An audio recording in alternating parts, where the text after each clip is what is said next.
ಇನ್ನು ಮುಂದೆ ನಿಮ್ಮ ನೆಚ್ಚಿನ ಧಾರಾವಾಹಿಗಳ ಫುಲ್ ಎಪಿಸೋಡ್ಗಳು ಸನ್ ನೆಕ್ಸ್ಟ್ ಆಪ್ನಲ್ಲಿ ಮಾತ್ರ. ನೋಡ್ದೇನೋ ರುದ್ರ, ಜನ ಹೇಗೆ ಪ್ರತಿಕಾರ ತುಂಬಿಕೊಂಡು ರಣಹದ್ದಿಗಳ ತರ ನಿನ್ನನ್ನ ಕಿತ್ಕೊಂಡು ತಿನ್ಬೇಕು ಅಂತ ಕಾಯ್ತಾ ಇದ್ದಾರೆ. ತಪ್ಪು ಒಪ್ಕೊಂಡು ಶಿಕ್ಷೆ ಅನುಭವಿಸ್ತೀಯಾ ಇಲ್ಲ ಬೀದಿ ಹೆಣ ಹಾಕ್ತೀಯಾ? ನಿರ್ಧಾರ ಮಾಡು.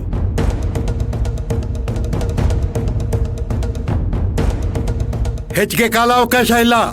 ಬಗಳು. ನಿನ್ ಹಿಂದೆ ಯಾರಿರೋದು? ಯಾರು ನಿನ್ ಕೈಲಿ ಇದೆಲ್ಲ ಮಾಡಿಸ್ತಾ ಇರೋದು?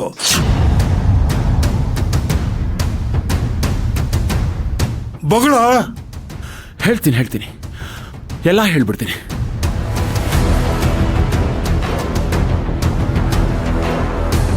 ನಾನು ತಪ್ಪು ಮಾಡಿದ್ದೀನಿ. ನೀವೇನು ಶಿಕ್ಷೆ ಕೊಟ್ಟರು ಅನುಭವಿಸ್ತೀನಿ. ಆದ್ರೆ ಅವ್ರನ್ನ ಮಾತ್ರ ಬಿಡಬೇಡಿ. ಅವರು ಅಂದ್ರೆ ಯಾರೋ? ಅದು ಅವರು ಬೇರೆ ಯಾರೋ ಅಲ್ಲ ಬುದ್ಧಿ.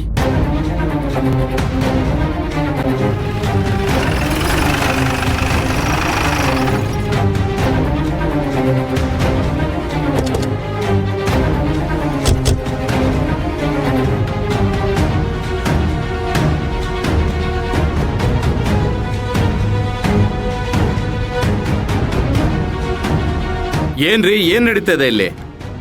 ಯಾರು ನಿಮಗೆ ರೈಟ್ಸ್ ಕೊಟ್ಟಿದ್ದ? ಒಬ್ಬ ಶಂಕಿತನನ್ನ ಹಿಡಿದು ಕಟ್ಟಾಕೋದಕ್ಕೆ ಯಾರು ನಿಮಗೆ ಅಧಿಕಾರ ಕೊಟ್ಟಿದ್ದ? ಹುಷಾರ್. ಇನ್ನೊಂದು ಮಾತು ಹೆಚ್ಚಿಗಾಡಿದ್ರೆ ಇಲ್ಲಿ ನಡೆಯೋದೇ ಬೇರೆ. ಇದು ನಮ್ಮೂರ್ನ ಪಂಚಾಯಿತಿ, ನಮ್ಮೂರ್ನ ಸಮಸ್ಯೆ. ನಾವೇ ಬಗೆಹರಿಸ್ಕೋತೀವಿ. ನಮ್ದೇ ಕಾನೂನು, ನಮ್ಮದೇ ನಿಯಮ. ನೀವಿಲ್ಲಿ ಕಾಲು ಇಡಬೇಕು ಅಂತಂದ್ರೆ ನಮ್ಮವರ ಅನುಮತಿ ತಗೊಂಡು ಬರಬೇಕು.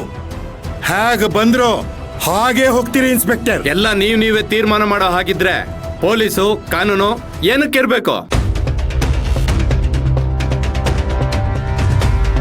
ನೋಡೋದಕ್ಕೆ ದೊಡ್ಡ ಮನುಷ್ಯರ ತರ ಕಾಣಿಸ್ತಾ ಇದ್ದೀರಿ, ಅದಕ್ಕೆ ಬಾಯಲ್ಲಿ ಹೇಳ್ತಾ ಇದ್ದೀನಿ. ಇಲ್ಲ ಅಂದೇ ಇದ್ರೆ ಇನ್ಸ್ಪೆಕ್ಟರ್, ಮರ್ಯಾದೆ, ಮಾತಲ್ಲಿ ಮರ್ಯಾದೆ ಇರಲಿ. ಅಧಿಕಾರ ಕೈಯಲ್ಲಿದೆ, ಖಾಕಿ ಮೈ ಮೇಲಿದೆ ಅಂತ ಅರ್ಚೋಕ್ ಹೋಗ್ಬಿಡಿ. ಓ, ಕಾನೂನನ್ನ ಕೈಯಲ್ಲಿ ತಗೊಂಡಿದ್ದಲ್ದೆ ಕಾನೂನನ್ನ ಪಾಲನೆ ಮಾಡೋರ್ಗೆ ಪಾಠ ಹೇಳಕ್ ಬರ್ತಿರೋ?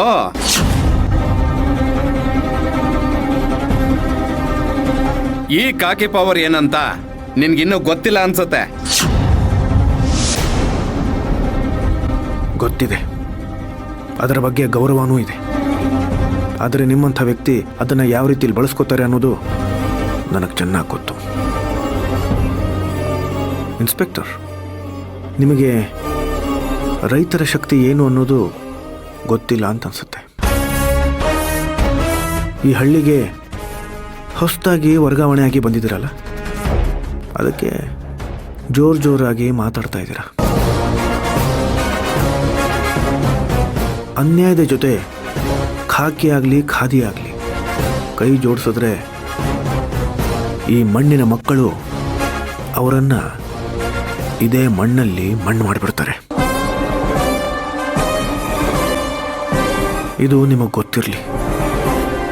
ಏನ್ರಿ ಧಮ್ಕಿ ಹಾಕ್ತೀರಾ? ಇಲ್ಲ ಇನ್ಸ್ಪೆಕ್ಟರ್, ಇಲ್ಲ, ವಿವರಣೆ ಕೊಡ್ತಾ ಇದ್ದೀನಿ. ಹೆತ್ತ ಮಗನ್ನ ಕಳ್ಕೊಂಡಿರೋ ತಾಯಿ ಕಣ್ಣೀರು ಹಾಕಿದಾಗ ಪೊಲೀಸ್ ಬರಲಿಲ್ಲ. ಅಪ್ಪನ್ನ ಕಳ್ಕೊಂಡಿರೋ ಮಗಳು ಅಯ್ಯ ನ್ಯಾಯ ಕೊಡ್ಸಿ ಅಂತ ಕೇಳೋಕೆ ಬಂದಾಗ ಪೊಲೀಸ್ ಬಂದಿಲ್ಲ. ಅನ್ಯಾಯವಾಗಿ ಅಸಹಾಯಕರಾಗಿ 28 ಜನ ಕೊಲೆ ಆದ್ರಲ್ಲ, ಆವಾಗ ಪೊಲೀಸ್ ಬಂದಿಲ್ಲ. ಈಗ ಈ ಅಪರಾಧಿ ಸಿಕ್ಕಿಬಿದ್ದಾಗ ಇದ್ದಕ್ಕಿದ್ದ ಹಾಗೆ ಸಮಾಧಿಯಿಂದ ಎದ್ದು ಬಂದು ನಿಂತಿರೋ ಹಾಗೆ ಬಂದಿದ್ದೀರಲ್ಲ. ಯಾಕೆ ಬಂದಿದ್ದೀರಿ ಸರ್? ಯಾಕೆ ಬಂದಿದ್ದೀರಿ? ಇವನನ್ನ ಕಾಪಾಡೋಕೆ ಬಂದಿದ್ದೀರಾ? ಇದೇನ ನಿಮ್ಮ ಖಾಕಿ ಖದರು? ಕರೆಕ್ಟಾಗಿ ಹೇಳಿದ್ರು ಸಾರು.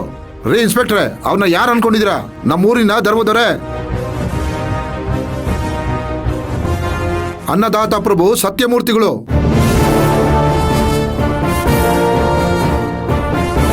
ಅವ್ರ ಮುಂದೆ ನಿಂತು ಮಾತಾಡಕ್ಕೂ ಯೋಗ್ಯತೆ ಬೇಕ್ರಿ. ರೀ ಇನ್ಸ್ಪೆಕ್ಟ್ರೆ, ಇಷ್ಟ ದಿನ ಆ ರುದ್ರ ರಾಜಾರೋಷವಾಗಿ ಓಡಾಡ್ಕೊಂಡಿರ್ಬೇಕಾದ್ರೆ ಎಲ್ರಿ ಹೋಗಿದ್ರಿ? ಅಷ್ಟಕ್ಕೂ ಈ ತರ ಒಬ್ಬ ಕ್ರಿಮಿನಲ್ ಇದ್ದಾನೆ ಅಂತ ಕಂಪ್ಲೇಂಟ್ ಕೊಟ್ಟಿದ್ಯಾರ್ರಿ?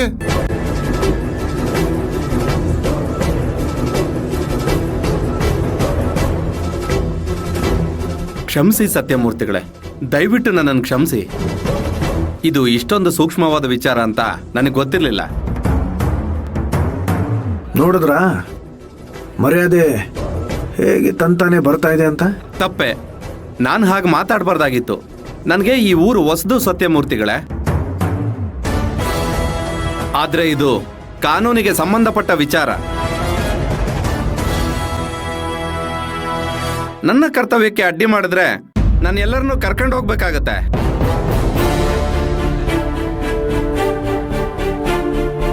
ದಯವಿಟ್ಟು ನನ್ನ ಮಾತು ಕೇಳಿ. ನಿಮ್ಮೆಲ್ಲರಿಗೂ ನ್ಯಾಯ ಕೊಡಿಸೋ ಜವಾಬ್ದಾರಿ ನಂದು. ನೀವೇನೇ ಕೇಳದಿದ್ರು ಕೋರ್ಟಿಗೆ ಬಂದು ಕೇಳಿ. ಇವನನ್ನ ನನ್ಗೊಪ್ಸಿ.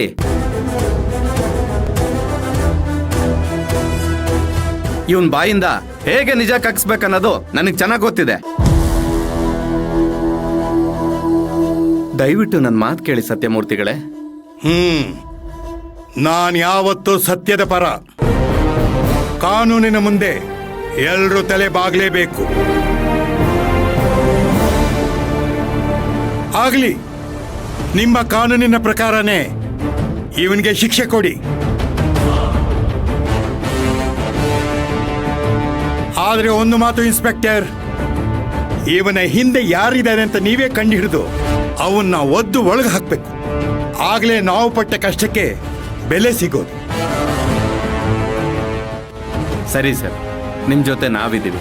ರೀ ಪಿ ಸಿ, ನೀವು ಆ ಕೊಂಬ್ ತಗೊಂಡು ನಡೀರಿ. ಮುನ್ರಾಜು, ರುದ್ರನ್ ಕರ್ಕೊಂಡು ನಡೀರಿ. ನಡೀರಿ.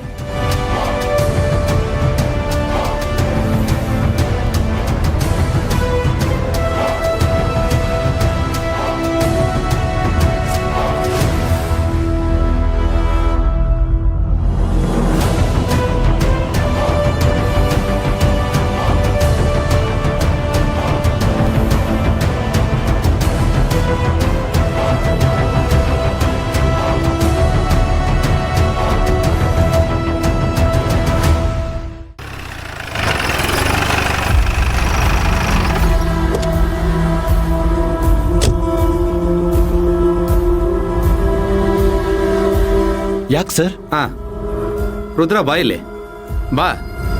ಈಗ ನಿನ್ನ ಸ್ಟೇಷನ್ಗೆ ಹಾಕಿ 6 ತಿಂಗಳು ಟೈಮ್ ವೇಸ್ಟ್ ಮಾಡಿ